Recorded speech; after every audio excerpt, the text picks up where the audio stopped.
Tarde ou boa noite. Primeiro eu quero agradecer vocês por serem sobreviventes e guerreiros de estarem aqui às 7 da noite no FISLE com N coisas para fazer e desde cedo para ver essa apresentação. Bom, eu sou Fernando Ike, eu sou conhecido como FAIC na comunidade de software livre e de tecnologia. Tenho alguns anos aí já de estrada na informática, mexer com ser voluntário em projetos. Para começar de verdade, eu queria dizer para vocês que meu primeiro trabalho com informática foi consertando esse tipo de impressora. Por que eu estou falando nisso? Porque depois, óbvio, fui tendo alguma evolução, aí eu comecei a consertar flyback, a ser sysadmin, ou BOF. Mexi com código, depois virei gerente, e hoje eu estou aqui para falar de vocês sobre web performance. Então, eu trabalhei em quase todas as áreas de TI, e a gente vê várias coisas sobre performance, sobre latência, sobre core dump, vazamento de memória, segurança, firewall, rede, mas eu, nesses últimos anos, tenho trabalhado num outro lado, que é garantir que o cara lá na ponta, o cliente, o usuário, parceiro, tenha um bom desempenho, que ele consiga ver o que ele precisa ver ou comprar o que ele precisa comprar. Aí, um pouquinho de merchan, eu trabalho para a Ixeda, que é uma empresa que faz a operação da Akamai no Brasil. Ela tem como seus clientes os maiores e-commerces do país, bancos, uma parte do governo. E esse é o número mágico. Quando eu trabalhei em Brasília, eu tinha um chefe que falava assim, você quer fazer um projeto? Bota 6 zeros. Eu falei, pô, mas não vai custar tudo isso. Não, mas bota 6 zeros, porque senão não vão dar importância para você. E esse mesmo chefe dizia, quantos usuários é o seu sistema? Eu falei, não sei. Qual é a previsão que você quer, chefe? Ele falava assim, 1 milhão. 1 milhão de usuários no mês? Não, simultâneos. O quê? Simultâneos? Como? Não dá. E isso é recorrente. Então, mesmo depois que eu saí de lá e onde eu estou trabalhando, é recorrente uma pessoa que não é de área de tecnologia, do marketing ou comercial, assim, então, esse é meu site, eu quero que ele tenha performance para 1 milhão de usuários simultâneos. Como é que faz isso? Então, é difícil, não é fácil.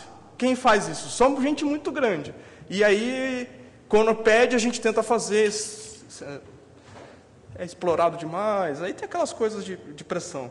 E isso aqui eu acho que vocês devem saber, conhecer bem. No Brasil a gente costuma adquirir cultura norte-americana, e isso aqui é um dia típico de Black Friday nos Estados Unidos. A grande diferença lá e aqui é que aqui começou de forma virtual e a maioria dos e-commerces não suportaram a carga, né? Então, vocês devem dizer, nossa, mas fizeram muitas compras simultâneas ao mesmo tempo? Não. Eram coisas pequenas e eles não aguentaram e eles caíram, a maioria deles. Alguns anos atrás também, em eleições, a maioria dos portais de notícias também não conseguia fazer apuração. A maioria deles ficava fora do ar. Então, muitos usuários, quando você não está preparado para isso, geralmente é um DDoS, na prática. E o que representa os 6 zeros quando é 1 milhão de usuários simultâneos? Tá, supondo que as páginas do site sejam de 3 megabits, você vai ter um consumo aproximado assim, de link de 586 megabits por segundo. Deve ser barato. Então, você vai ter lá, fazendo as contas de pico, sazonalidade do mês, horário comercial, vai chegar mais ou menos em 8 milhões de usuários mês. Quanto isso é de tráfego? 131 petabytes mês. E quanto isso custa no CloudFront? Eu vou virar. Quase 2 milhões e 800 mil mês de dólares. Se você apresentar esse custo, isso aqui para o comercial, ele surta. Se você apresenta isso para o marketing, ele surta. Já desistem do projeto. A gente não quer nenhum nem outro, né? A gente quer que tenha mais usuários, mais clientes, mais parceiros, e menos custos. Então, isso aqui mostra que é inviável um projeto com um volume desse. A maioria das páginas tem esse tamanho, a gente vai ver lá na frente. Eu não sei se vocês lembram disso, mas isso aconteceu no lançamento de uma das versões do iOS. ele tinha um streamer ao vivo, eu acho que já era o Tim Cook, caiu. E o incrível que pareça é da empresa que eu trabalho. Pô, mas caiu porque vocês caíram? Não, a infraestrutura do cliente caiu. Mas por quê? Porque aí eles não fizeram as boas práticas de web performance para entregar o site na melhor forma possível, da mais rápida possível e da forma mais dinâmica, com bom desempenho. Então, lá atrás, como é que era o mundo da internet e tecnologia em 1996? Backrub, quem sabe o que é? Backrub era o Google em 1996. E aí você tinha os seriados famosos, X-Files, Missão Impossível e Duke Nukem Forever 3D, que demorou para lançar. Mas o que era navegador naquela época? Netscape. Eu usei. Eu estou meio velho, mas eu usei. Como é que eram os sites dinâmicos, fantásticos, os top da moda no mundo?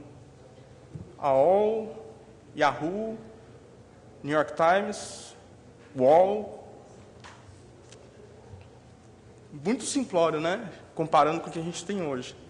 Como é que era a tecnologia voltada para a web? Então, a gente tinha esse conjunto de tecnologias e programas que a gente usava. Então, HTML 3.0, Internet Explorer 3, Netscape 2, não existia Firefox. Usuários de internet no mundo, aproximadamente 36 milhões e 100 mil sites. Ali embaixo, mais ou menos, o padrão de desktop na época. Como é que era a página do UOL e a página do New York Times, para a gente fazer um comparativo gringos e Brasil? Bom, a página do UOL tinha 140K, elementos a gente pode chamar de objetos ou requisições, tinha 26 requisições, no New York Times tinha 144 e 18 objetos ou 18 requisições. E aí vamos dar o salto para 2014. Então, como é que... 2014, 2015... Que tecnologia HTML, especificação a gente está? 5.0, já tem um draft da 5.1. Internet Explorer, eu acho que está na 11. O Firefox passou das 30, 40, o Chrome passou da versão 40. Usuários no mundo de internet, nós estamos falando de 2 bilhões e 400 milhões. Mais ou menos 10 bilhões de sites no mundo. Mas seu desktop, atualmente, mais ou menos, né? Tem uma memória um pouquinho maior. Como é que é a home do UOL e do New York Times? Bom, 1.5 MB em 1994, 187 requisições da HTTP UOL, e o New York Times um pouquinho maior. Bom, se você fizer um comparativo dos seriados, filmes, jogos e tecnologias, a gente está hoje muito melhor do que antes. Então, eu sou usuário Linux, naquela época eu compilava drivers de impressora, drivers de placa de vídeo. Hoje eu nem preciso fazer nada disso, é bem mais simples, né? Então, como é que são os sites hoje? São bem mais limpos, tem bem mais elementos, mas estruturalmente eles não mudam muito, assim, visualmente falando. Então, New York Times. E aí, isso aqui é um bug na minha apresentação, é uma tela a mais, não tem problema. Essa apresentação ela tinha uma timeline de que ela comparava no decorrer dos anos. Então, ela acompanhava o crescimento dos sites, da home dos sites, em tamanho e número de requisições. Por que a gente fazia isso? Era para poder fazer a pergunta daqui para frente. Vocês verem que o UOL, a home do UOL é bem pequenininha. A do New York Times, maior. Número de objetos, requisições HTTP, também. Agora, a pergunta é, quem que é mais rápido? Vamos voltar aqui. Quem que é mais rápido? Alguém chuta? Chutar é 50%. UOL? Não. Mas espera aí. Volta aqui. Como assim? 4.5 megas, o New York Times, 261 requisições e 3 segundos. E onde você tirou esse onload? Então. Onload é um evento, você vai ver isso chamado como document complete ou onload. É quando o browser, o site diz para o browser que a renderização da página está completa para o usuário usar. Mas, você já complicou tudo aí, Fernando Wick. Como é que a gente faz? Então, vamos voltar um pouquinho.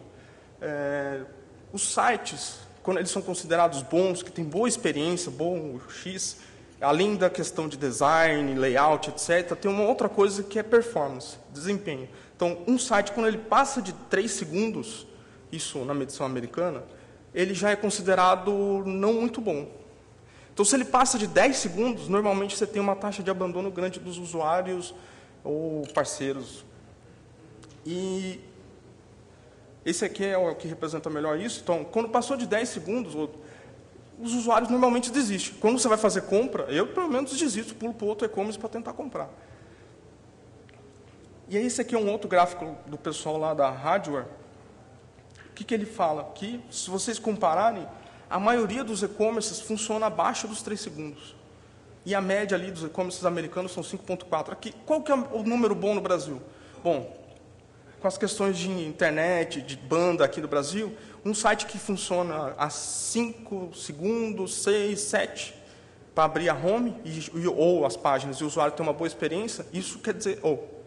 e o usuário já conseguir mexer no site, isso quer dizer que já tem uma boa experiência. Então, vocês vão ver, a Amazon não é a mais rápida de todas, mas todo mundo está ali abaixo dos 3 segundos. E tem um estudo do Walmart, do e-commerce, lá nos Estados Unidos, da parte de e-commerce deles, que diz que cada 1 segundo de melhora de desempenho do site renderizar mais rápido para os usuários, a conversão de vendas aumenta 2%.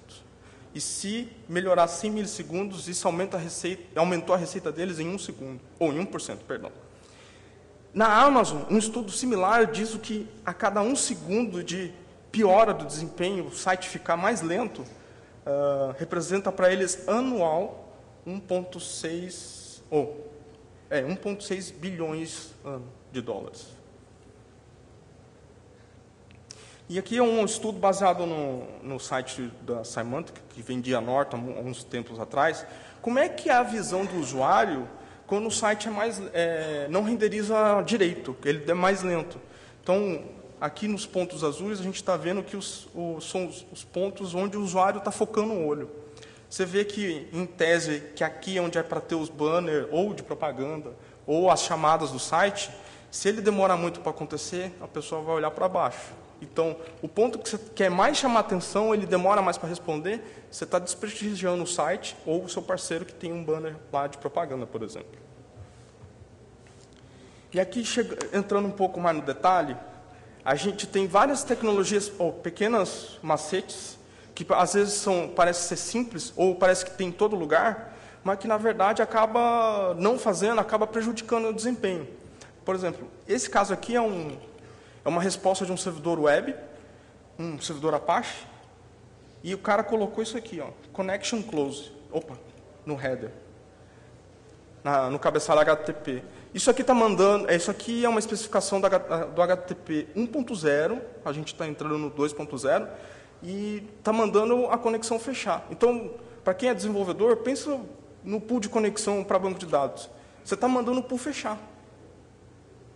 Não é muito bom. Então, se o browser conseguir saber que ele tem que reaproveitar as conexões e buscar as requisições, ele vai buscar os conteúdos mais rápidos. DNS, eu fui sysadmin muitos anos e, cara, o servidor DNS era normalmente aquele cacareco, desktop server, ou uma VM bem zoada, com pouca memória que tinha. E aí, o que acontecia? As resoluções de DNS, elas são lentas nesse tipo de solução, né? Gambiarra. E para muitos e-commerces, muitos sites, principalmente os de notícia, os que têm, principalmente servidor DNS, só lá fora, não tem aqui no Brasil, a resolução de nome para IP acrescenta 120 milissegundos até meio segundo de latência. E aí você soma. Se o cara tem 200 requisições, tem vários domínios diferentes, você está aumentando o tempo do site só com DNS. Nem está fazendo download, nem nada. E a gente recomenda geralmente que faça cache e é bom lembrar que sempre tem cache do DNS nos browsers, nos sistemas operacionais. Então, às vezes, o cara fala assim, vamos subir o site novo, vamos fazer a virada, muda o domínio, e o site não vai. Os usuários continuam acessando o velho. Aí toma um monte de 404. E aí você tem que fazer vários 302 para conseguir responder, para o Google não cair no ranking do Google. Por quê? Porque a gente esquece de olhar que o DNS tem cache no desktop, ou no navegador, ou nas operadoras, e que algumas desrespeitam o TTL que você coloca. E também costuma fazer assim, pô, meu site mudou, beleza, vamos trocar aqui o barra home para barra new home, e aí depois a gente vai para barra new home login. Porque vai direto para barra new home login. Porque cada vez que você redireciona, é mais uma requisição, mais uma resolução DNS, mais um handshake TLS, e isso come recurso que deveria estar sendo para o foco do seu usuário. Um exemplo assim, bem interessante. Eu espero que o UOL não me processe por isso, mas vamos lá. Isso aqui é um teste simples num site chamado WebPage Test. O WebPage Test permite vocês colocarem no processo de Continuous Delivery de vocês, ou de QA, e ele vai lá e faz um teste de desempenho e de boas práticas web. Aqui é um exemplo disso, e eu estou mostrando para vocês um redirecionamento deles lá, especificamente do portal, que leva 600 milissegundos, só para dar um redirecionamento. Não tem mensagem no redirecionamento. E aí vocês veem aqui, pô, só no request de redirecionamento levou 100 milissegundos. Pô, e quando você coloca tudo isso encadeado, você vai ver que isso come muito recurso. E aí a gente vai chegar, pô, então, legal, vamos mexer com esse negócio de DNS, vamos colocar um servidor melhor, ou vamos comprar uma empresa que faz isso para a gente. E aí, tem mais alguma coisa? Sim, se vocês separarem o DNS, por exemplo, www.fizzly.org.br é uma parte, a parte de JS, imagem, CSS, tudo que a gente chama de objeto estático, que não tem muita variação, você coloca num outro domínio chamado estático, ou static.fizzly.org.br. Então, aí, o pessoal lá fora chama isso de domain shard, que é você fazer vários domínios para entregar os mesmos conteúdos. Os browsers, os modernos de desktop, suportam até 6 conexões simultâneas por hostname. Então, para o www.fizzly vai ser 6, para o static vai ser mais 6, até o limite de 32 simultâneas. Vou falar lá porque o pessoal está... Qual que é o teu nome? O Juliano perguntou se isso é por host ou por IP. Se tem host, ele vai considerar host. Se você só tiver na chamada IP, vai ser IP. Mas, normalmente, é o que tiver lá. Então, se tiver host, vai considerar host.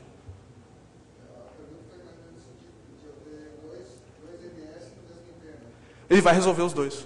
Até cachear e tal. Nos navegadores web, nos dispositivos embarcados, esse limite de simultâneos é até 128 conexões simultâneas.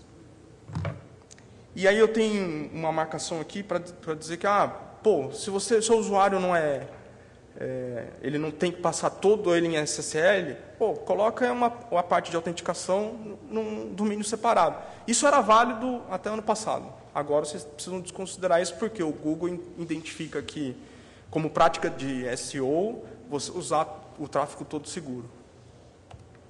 Aqui um exemplo simples de como é que seria um domain sharding, né?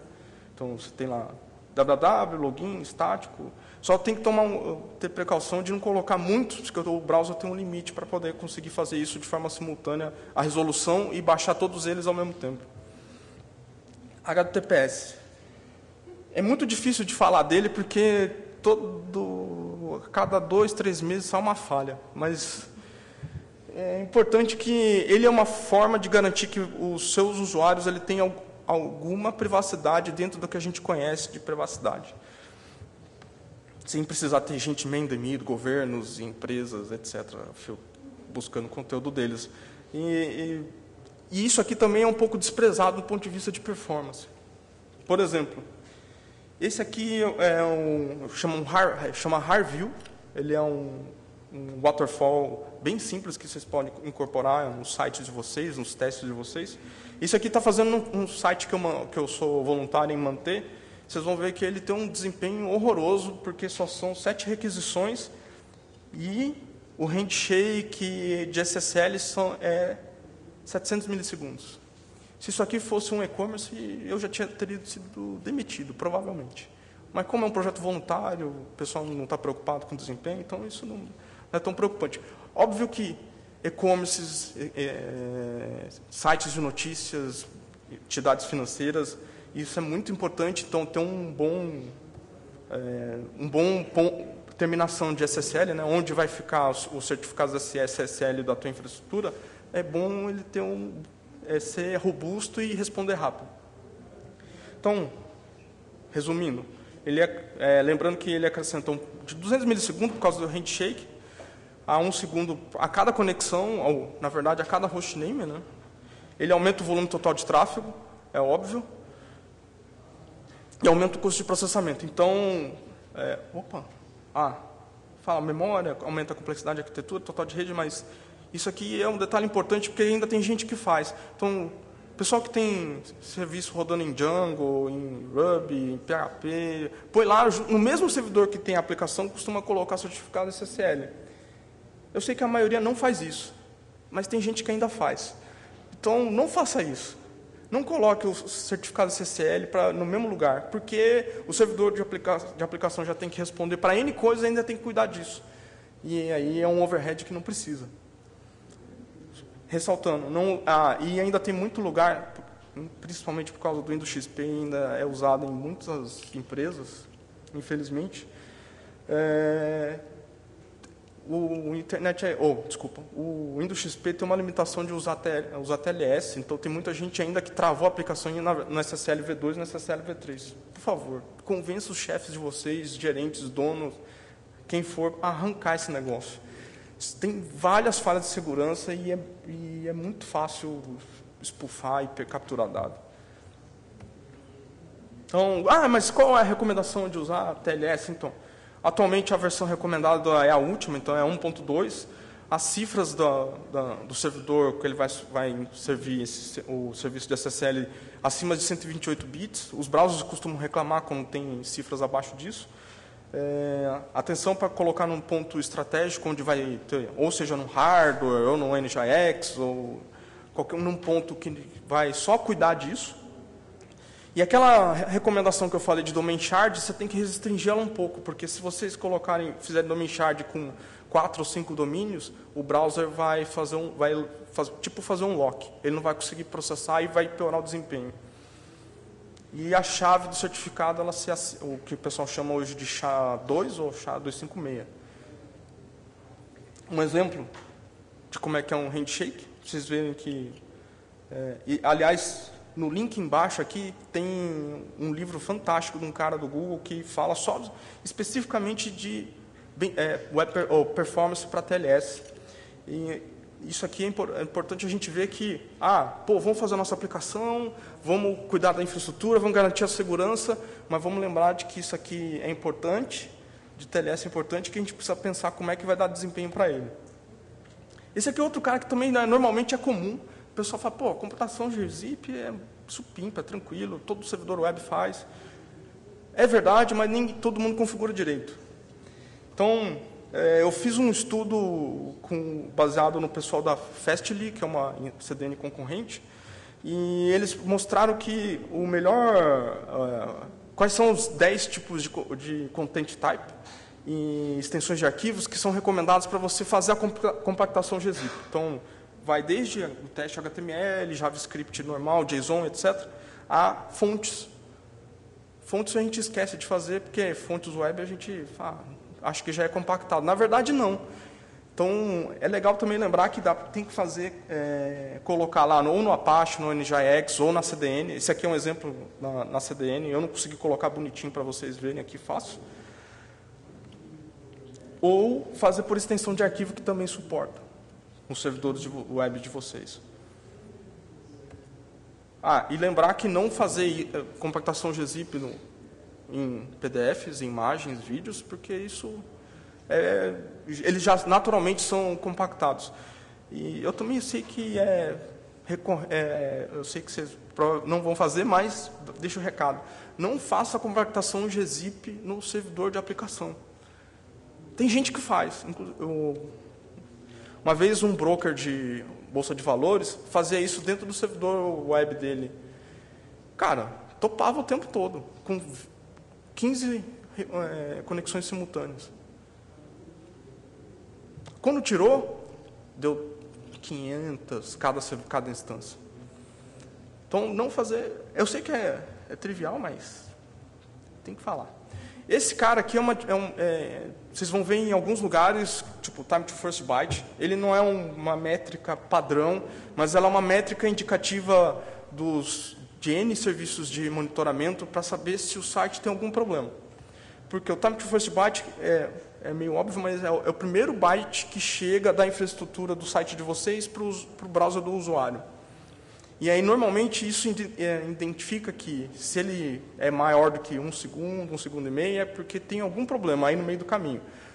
Ou é o teu servidor que está com dificuldade de responder, ou o banco de dados, ou é o teu parceiro que não está respondendo. Então, precisa prestar bem atenção. Como é que identifica isso? Bom, a maioria dos caras coloca isso aqui, ó, time to first byte.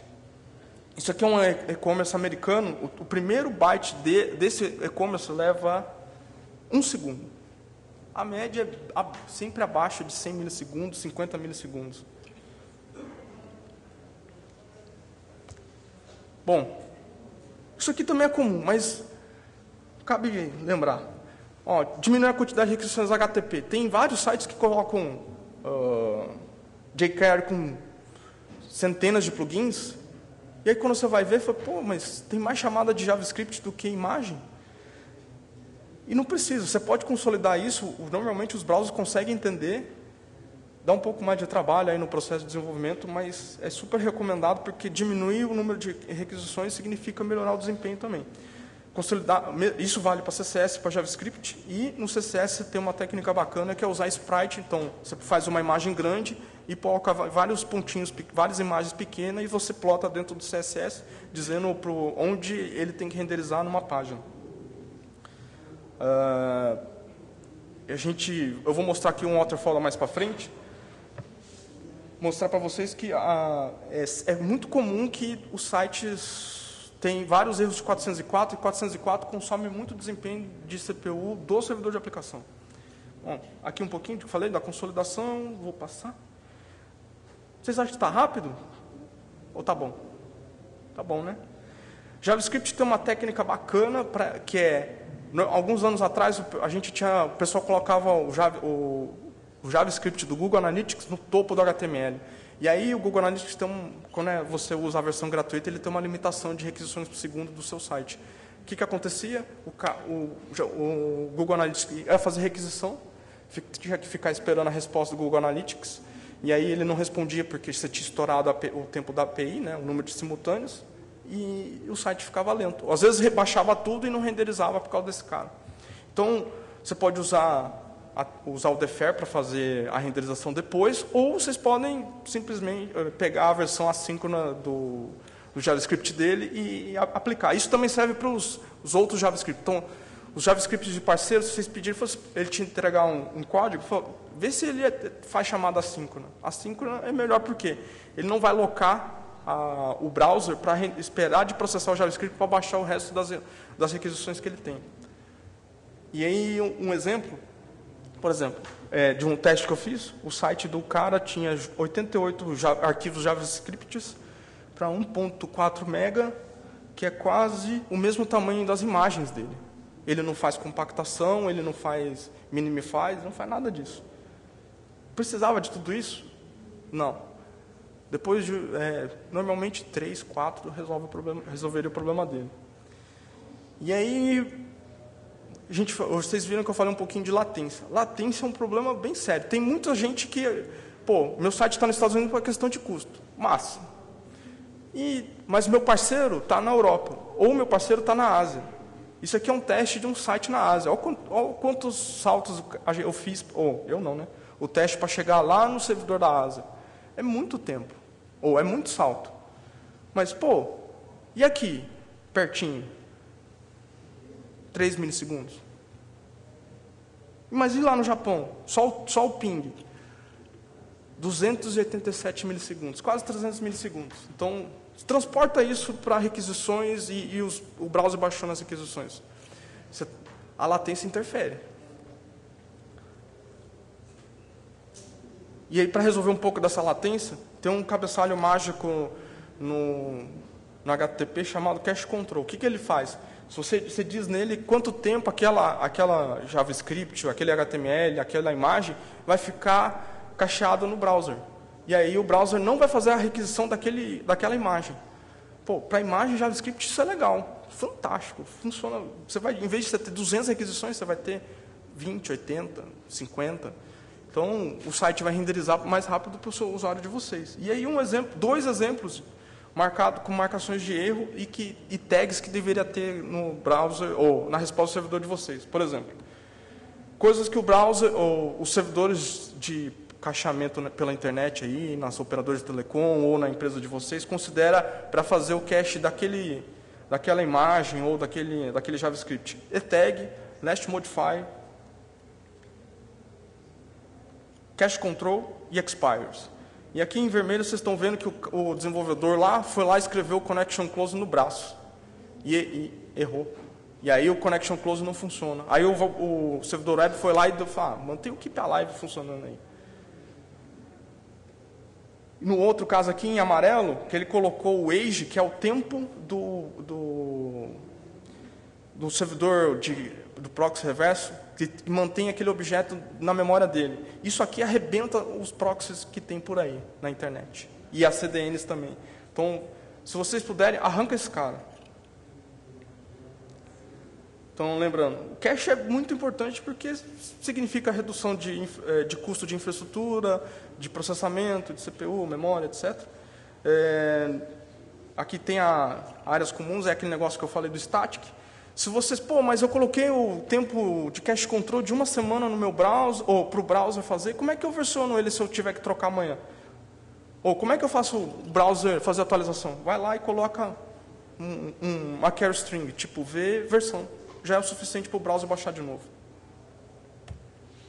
E aqui o que seria o padrão de colocar como no cabeçalho de cache control as extensões de arquivo. Então vai desde arquivos de FLV, imagens, fontes, etc. Esse aqui é um negócio bem legal, então que chama de pré-browser na técnica. O que ela faz? Ela considera que você coloca essas tags na página HTML e aí o browser vai fazer um prefetching ou de resolução DNS ou do objeto inteiro, então baixar uma imagem, um JavaScript, ou já renderizar a próxima página que você tem que ir. Então você ganha tempo, em vez de vou fazer um passo a passo, você já faz duas coisas simultâneas para ganhar tempo, renderizar mais rápido, e inclusive aquela parte da página seguinte. Vale a pena dar uma estudada, isso está funcionando no Chrome, no Firefox, no Safari ainda não, e no Internet Explorer 11 funciona uma parte dessas tags. Progressive Images é um negócio bem bacana, que então, basicamente é aquele negócio que para quem usa Netflix ou coisas do tipo, que o browser começa a baixar a imagem numa resolução ruim, e aí depois ele baixa a imagem numa resolução boa. Agora, quando isso não acontece, o browser vai lá e serrilha a imagem, e você vê ela renderizando como se fosse um cursor de tela antigo. Quem suporta isso? A maioria dos servidores web, dos frameworks de desenvolvimento já tem isso em bibliotecas que suportam esse tipo de técnica.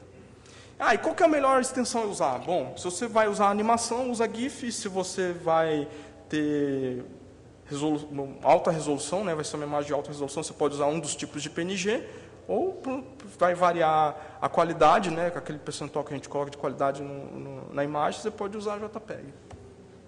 Ou WebP, que também funciona bem. Responsive Design é aquele negócio fantástico que você faz um CSS, um HTML para esse cara aqui, e para esse cara aqui, e para N dispositivos. Só que alguns esquecem de fazer versões diferentes, então esse cara aqui que baixa 4 MB é a mesma página que baixa 4 MB aqui. E aí o Responsive Design foi para o saco, porque o tempo de carregamento ficou super lento. Então, em vez de funcionar bem aqui, funciona pior. E aí é melhor, às vezes, fazer o Responsive Design e considerar que aqui tem que ter menos, a página tem que ser bem menor, em vez de baixar todo o conteúdo. Bom, você falou de latência várias vezes, e quando meus parceiros ou meu site está longe, isso aqui, vocês podem usar uma CDN. A CDN é um grande, imenso proxy reverso com N servidores em N redes, e não precisa ser onde eu estou trabalhando, é óbvio, você tem várias empresas que prestam esse serviço. O que ela faz? Ela, além de acelerar o conteúdo transacional entre a tua infraestrutura e o cliente, ele também faz cacheamento, além do browser, ele faz cacheamento nos servidores que estão mais próximos do usuário. Então, em vez de você ter que buscar o conteúdo do seu site lá nos Estados Unidos ou na Europa, ele pega do servidor que está mais próximo do usuário e entrega para o usuário. Vale super a pena porque você gera um offload da sua infraestrutura considerável, principalmente de rede. Outra figura que representa isso, né? Bom, mas por que você está falando? Porque, tirando a API, que aí é uma classificação diferente, uma forma diferente de trabalhar, a maioria dos sites, conteúdo estático, que é o JavaScript, imagem, CSS, etc., é 80% deles. Então, pô, em vez de deixar na minha infraestrutura, bota no Varnish ou bota numa CDN. E tem CDNs com custos bem baratinhos que realmente vale a pena. Não aquele preço de 2 milhões mês lá no CloudFront.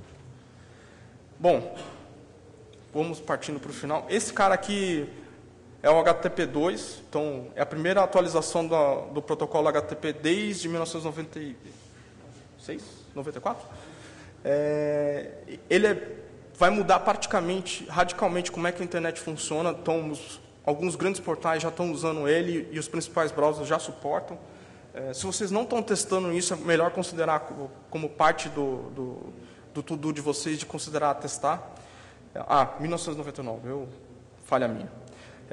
O HTTP2 faz várias coisas massas. Então, por exemplo, aqueles cabeçalhos que a gente viu textualmente ali, ele, em vez de mandar em formato texto, ele compacta e entrega de forma binária para ser mais rápido para o browser baixar. Ele suporta um negócio bem bacana de multiplexação. Ele só funciona com TLS, com criptografia. Ele faz priorização, então você consegue dizer para o servidor web que JavaScript tem que baixar antes ou qual é a imagem que depende da outra imagem para poder baixar. E uma coisa que os desenvolvedores gostam bastante hoje é de usar essa técnica de server push na infraestrutura. Ele já funciona nativo no HTTP2 sem precisar fazer gambiarra. Multiplexação, então, como é que funciona no HTTP 1.1? O cliente pede a requisição para o servidor retorna, aí depois vai de novo e fica sempre 1 para 1, né? Como é que é no HTTP 2? Eu posso pedir múltiplas requisições, fazer várias requisições e trazer esse conteúdo de forma simultânea. E a priorização eu posso, como eu disse, dizer que aquele JavaScript com jQuery, ele tem prevalência em relação às imagens. Então, por favor, browse, baixe primeiro. Ele também já suporta Minimify, já suporta consolação de JavaScript e priorização de objetos. Então, realmente vale a pena testar, eu recomendo fortemente. Bom, os browsers que são compatíveis, alguns, vocês no fundo não vão ver, mas quem que suporta isso hoje? Quem são os sites que você consegue testar se o seu browser suporta? Bom, Wikipedia suporta HTTP2, o Google, o Facebook, Twitter, mais uns 2, 3 sites, eles já funcionam assim.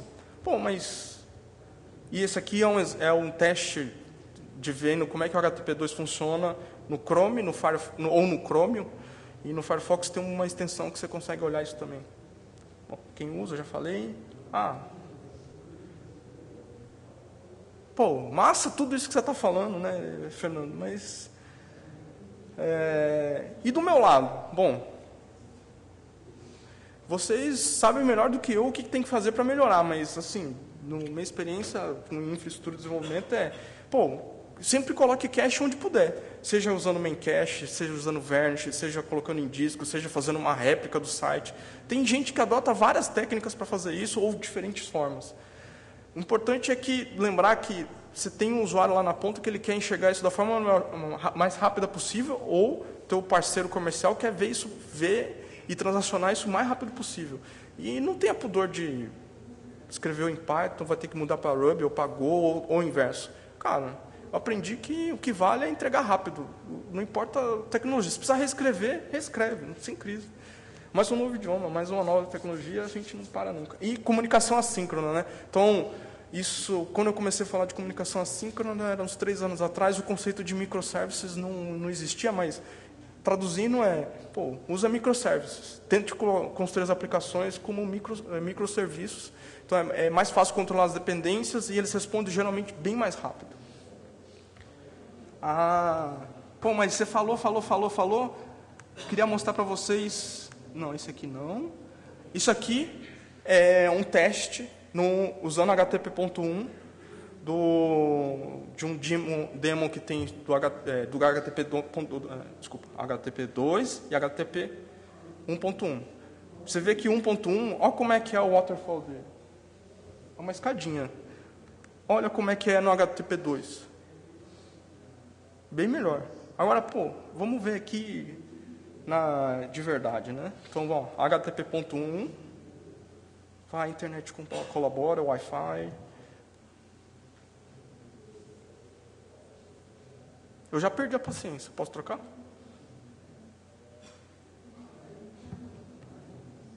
No HTTP2, aqui eu estou colocando com 200 milissegundos de latência de propósito para a gente ver a diferença. Mais rápido? É. E...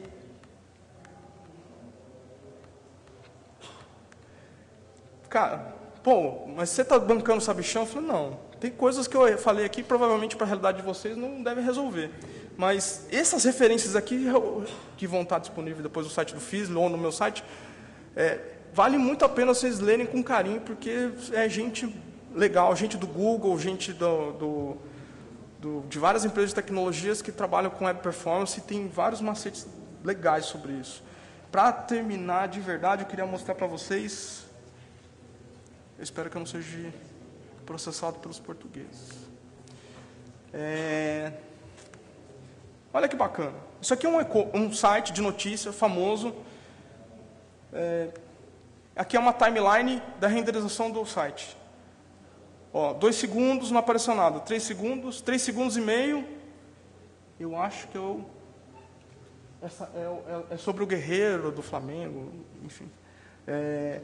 Uma parte do site você consegue ver. Aí, pô, você consegue ver o topo. Os banners de propaganda ou os banners de notícia. Não. 7 segundos. 8. 9. 11. 12. 14. 15. Vai até 30. Para não alongar demais. Mas por que isso está acontecendo?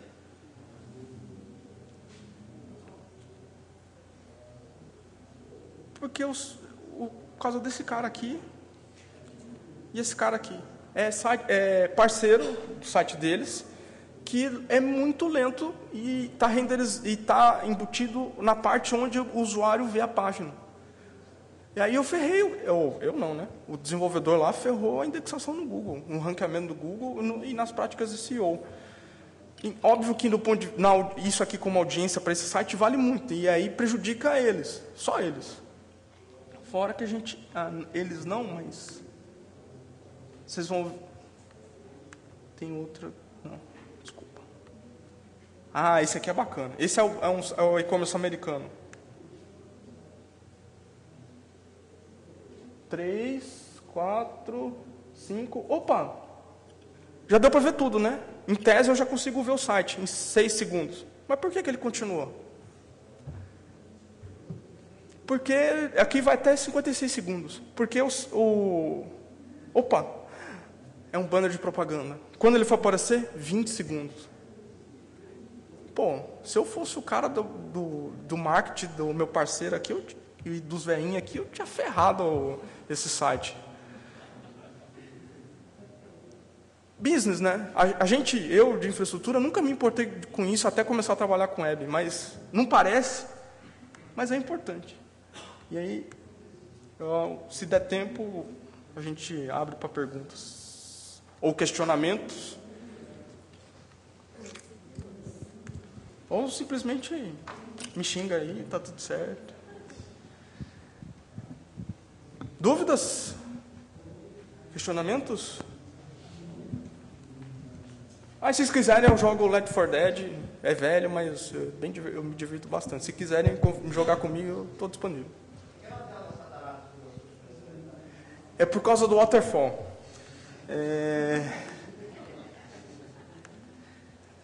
Isso aqui, os americanos chamam também de catelata. Então, quando a gente vai fazer análise, a gente fala, pô, vamos olhar o waterfall, é isso aqui. A analogia com a catarata. Tudo bem. Uma pergunta um pouco específica, mas eu li há um tempo atrás sobre usar um servidor só para fazer terminação SSL na frente dos load balancers. Ao invés de fazer isso no hproxy ou no Nginx, tem um processo que eu não lembro agora, acho que é stud o nome do serviço, só para fazer a terminação e aí fazer o proxy por... Qual que é o nome do serviço? Acho que é stud, eu não garanto, mas eu queria saber se eu não tive tempo de testar isso, eu queria saber se já deu uma olhada nisso. Eu não olhei, mas tem gente que faz com HSM, então um hardware específico para processar SSL. Depende. Se isso vai dar ganho, vale a pena. Se isso não vai dar ganho, não sei se vale a pena. Normalmente, você separar sempre vale a pena. Dos mais rápidos que eu vi até hoje, o NGINX é o melhor de todos. Esse é o site que eu recomendo para vocês olharem a parte de TLS.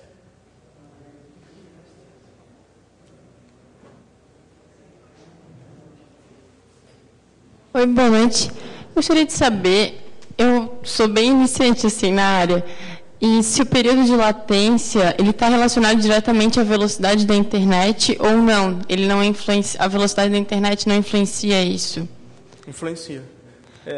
Os componentes de interferência é velocidade, distância e às vezes acontece um negócio que é o lock da página, que o pessoal chama de lock da página, que é o browser fica processando um JavaScript e não consegue renderizar o resto, e aí as requisições que estão pendentes, elas ficam lá em tempo de download. Então isso acaba gerando também aumento de latência, mas basicamente é distância e browser, ou a conexão que a pessoa tem. Uhum. É que ontem eu assisti a palestra, foi uma palestra no final da tarde, e ele falou da questão das velocidades, comparou as velocidades a medição de velocidade de internet, mas que não necessariamente, às vezes, uma internet mais rápida teria um período de latência menor. Eu não... porque O que pode acontecer isso? Eu não entendi muito bem, acabei não perguntando. É porque na latência você pode ter várias coisas. Por quê? Pensa no sentido seguinte. Vamos supor que toda rua, ela tem, para o carteiro chegar, ela só chega pelo CEP. Então, ele tem que ir lá e resolver a rua para o CEP. O CEP seria os IPs dos servidores, dos dispositivos. Mais o cofre, vamos dizer que o nome da rua está dentro de um cofre. Então, o carteiro tem que ir lá abrir o cofre, olhar aquele negócio, traduzir para o CEP. E aí ele consegue entregar. Isso gera latência, porque aumenta os passos. Então, dependendo do componente que se insere na rede, na arquitetura do site, aumenta a latência. E aí pode ser N coisas. Pode ser a operadora que injeta isso de propósito. Ele comentou. É bem comum, então, principalmente as mais conhecidas aí, que vocês sabem. Valeu. Acabou, eu vou estar disponível aí amanhã também. Amanhã eu vou falar sobre gerenciamento 3.0. E se vocês quiserem me sequestrar aqui para conversar, estou disponível. Amanhã também e no sábado também. Obrigado por ficarem aqui até quase 8